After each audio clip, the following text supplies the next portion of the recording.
Hello, and welcome to round 2 of the Parenting Roundabout podcast. I'm Catherine Haleko, and I'm here with Terry Morrow. Hello.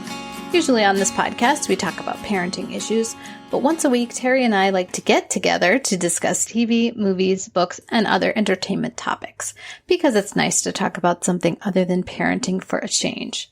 So this week, we are returning to our watch of the second season of Veronica Mars with the episode Green-Eyed Monster, which we put off last week because Hamilton. Yes. And kind of wish we could have put it off longer, don't we? Oh. Normally, we would also be discussing last week's World of Dance, but without consulting us, NBC just didn't show it this past week. So we apologize for 2 weeks in a row of unfulfilled promises.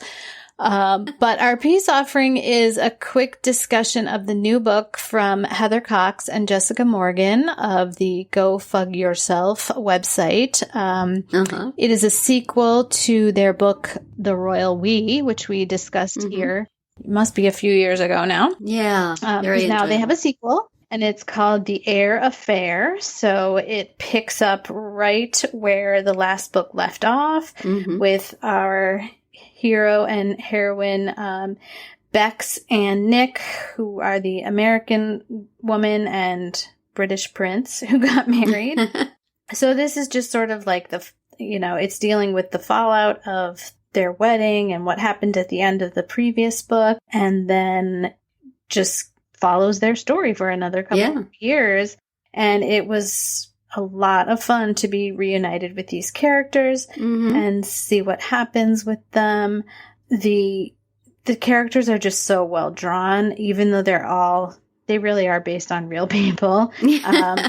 So I guess you can't, they would have to be well done. But, it's a tricky thing to do, to sort of humanize these very, very, very famous people like the Queen of England. And they make her into a really complicated and realistic character. Yeah. So. Yeah.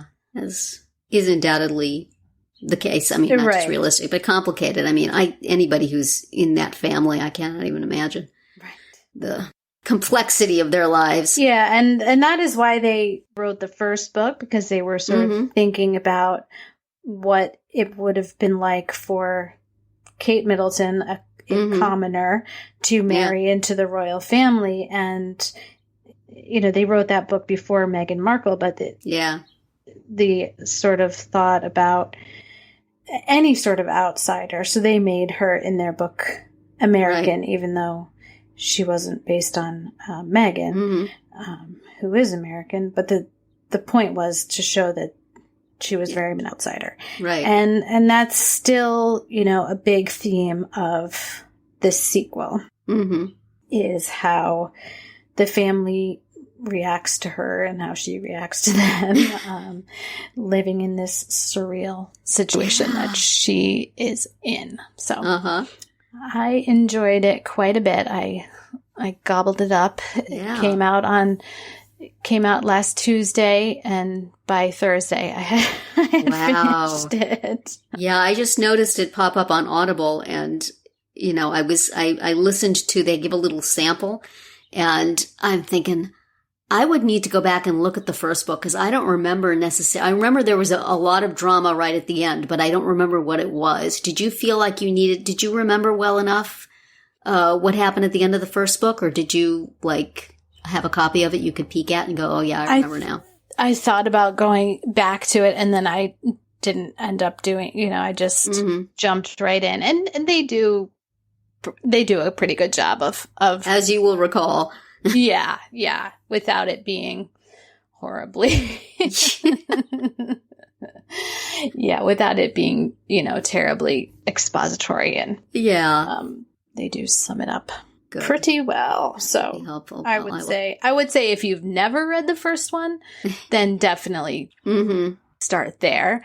But if you have, and it's just been a few years, you can go ahead and jump into this one. Cool. Well, I enjoyed the first one a lot. I'm not that much of a royal watcher. Just, whenever anything comes up, I go on their website. What's the URL of their site? GoFugYourself.com. And see what they have to say about it. And I remember when all this, the stuff with Meghan and Harry decamping and, splitting from the family, I was over on that site a lot, and they said, we would like to be weighing in on this, but we are finishing edits for our book, and we're sort of busy with that. So I knew there was another book coming, and that the timing was interesting. So how much does it, it can't really reflect that situation because obviously they had already written it, but... Yeah, they say in the afterword that they had outlined it and written a draft by the time that happened. Yeah. So, and they really didn't want to change it, and they didn't think their publisher wanted them to change it either. But, just like their first book predicted, or didn't predict, but it, coincidentally had an American marrying the British prince, this one has some elements. Yeah. That. Reading the description of it, I thought, if I didn't know that this was written before, I would think it was written because of. So I guess those rifts and tensions are always there and not terribly surprising when stuff happens. Right. So I enjoyed it very much, and it's impressive when two people can write a novel together. Yeah. I mean, these two have been writing partners for over a decade, so I guess they're pretty good at it by now. But, just thinking about how that all works is kind of cool. Yeah. Yeah. So good for them. Well, I'll look forward to reading that. It's on my Audible wish list right now, and when I get through the 500 other books I have in my queue, I'll definitely have to snap that one up. Maybe that will be... I tend to go for like heavy nonfiction, and so maybe every now and then I'll say, I've got to read something fun, and I'll just pop that one in. Yes, that will definitely clear my mind. This would fit that bill for sure. Well, should we move on to other Do things we have that to? are silly and fun some of the time and real annoying other times? I love you, Veronica. This episode, on the Veronica Mars Investigations podcast, they really liked it. And I'm like, did we watch the same episode? Because not so much for me. I was able to put off watching this for a week because we had the Hamilton episode last week, and I finally got to it, and I was like, could we put this off another week? Could we skip this entirely? I don't know. Yes. Maybe it was just my mood. What did you think of it, Catherine? Did you find redeeming value? Well, I don't know about that, but this green-eyed monster was the name of it, and jealousy was definitely the theme, because you had the case of the week was this extremely annoying woman who was afraid that her fiance was only going to marry her because she had money, and it turned out he had plenty of money on his own, and Veronica, and basically because this woman kept jumping to conclusions, she ended up breaking up with him, which was for the best for him. Oh my goodness. Yes. I'm like, Veronica, can you plant evidence so that she breaks up with this guy? Because he's way too sweet for her. Yes. Oh my goodness.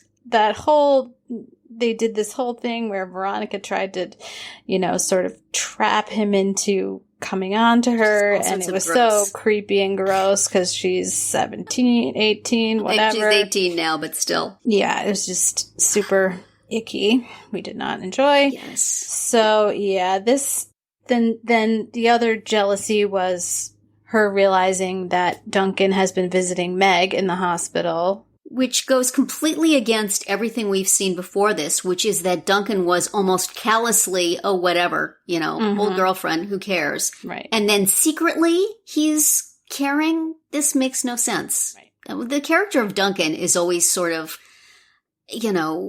let's roll the dice and see who he is this week. Right. And this was a really egregious example of it. Mm-hmm.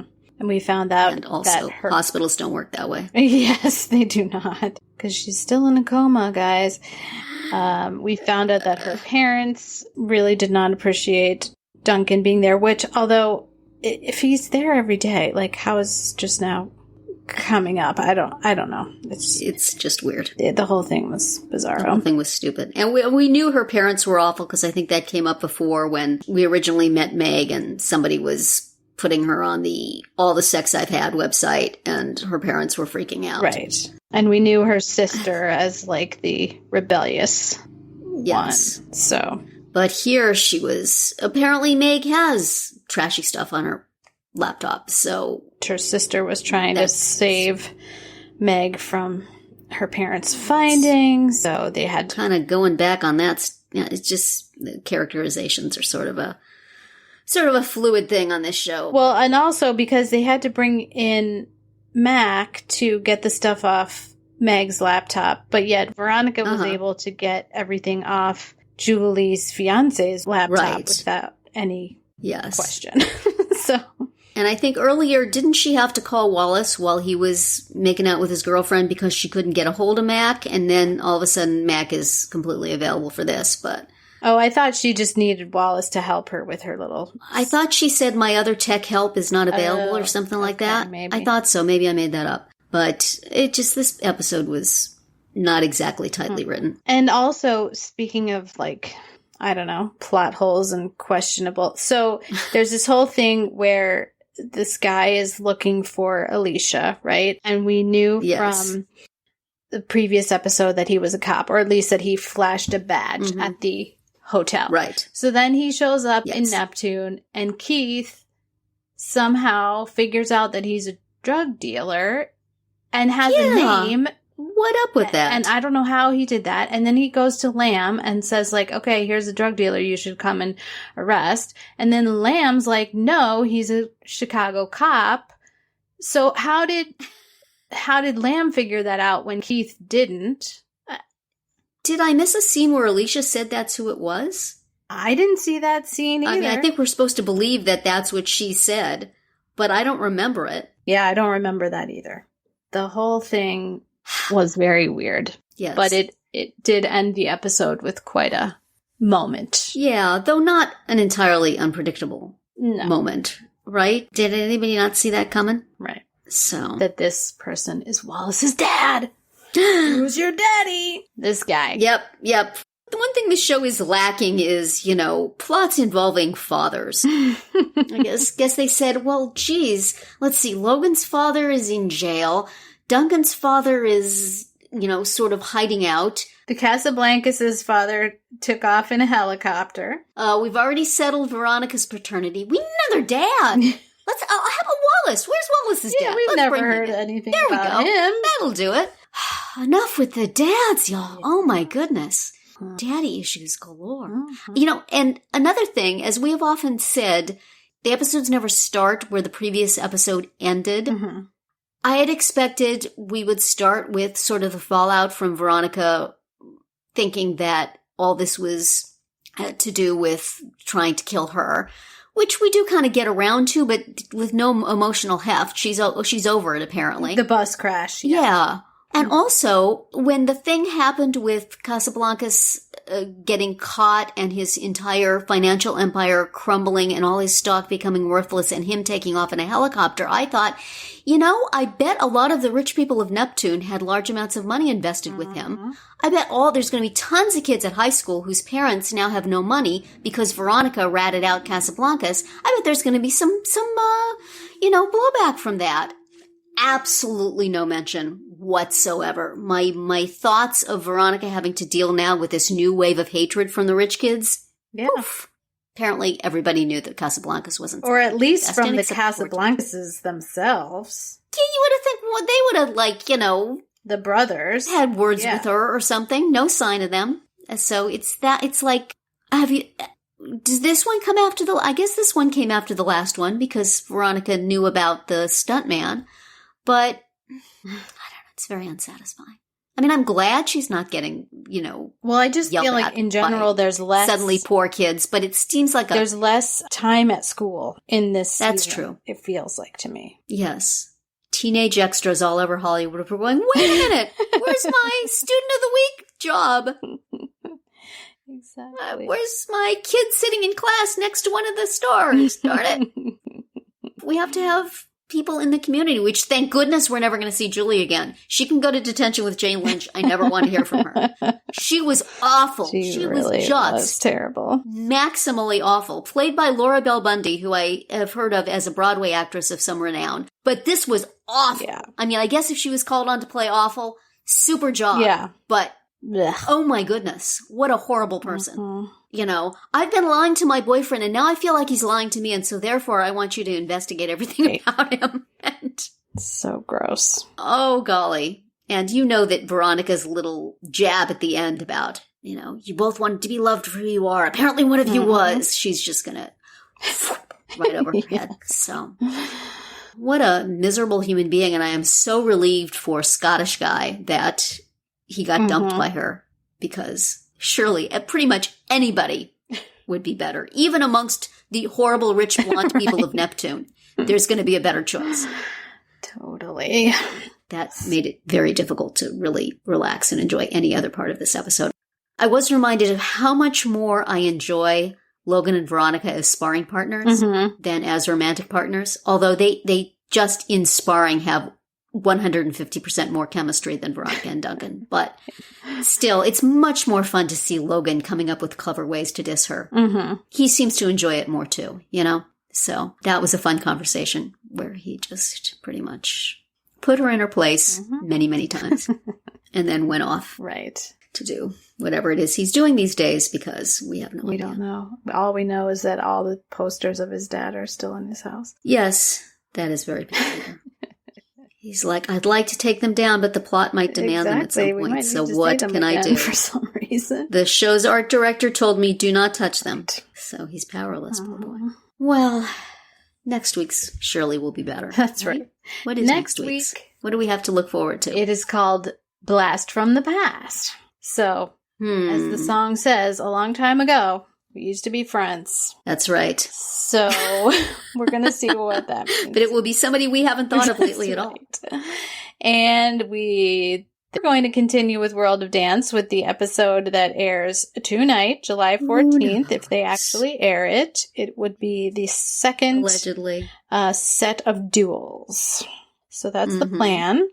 And that'll be it for our round 2 today. Please subscribe to our Parenting Roundabout podcast so you won't miss any of our episodes. We have something new for you every weekday. As always, you can find recaps, links, and an opportunity to comment on our website at parentingroundabout.com. Bye, Terry. Bye, Catherine. Goodbye, everyone.